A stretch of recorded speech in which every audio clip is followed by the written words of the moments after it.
tinuturuan ko ngayon tong kasama ko na gumawa ng bouquet. Lalagyan daw namin ng ano niya. So, ayan, lalagay namin to. Yan. Alam mo yung mga lalagyanan ng coffee, ha? O, yan. Horakab. You cut this one here. And inside. Oh, make it tawil. Yan, make it longer. Aywa. And you put here the tawil. Okay.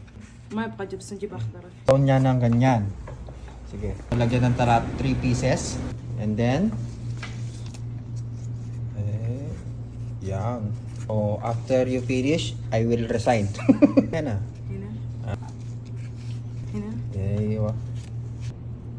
Small مرة. Yeah, small. But small, not too much. Always put the tallest on the wara.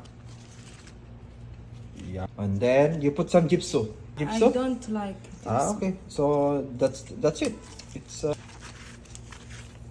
better you put gypsum. No, No, okay. I Sige. don't like gypsum. Okay. So ito na yung finished product ng ginawa niya, guys. Okay. So meron na siyang panregalo sa kanyang friend. Lalagyan niya ng coffee dito. Bibili siya ng coffee mamaya.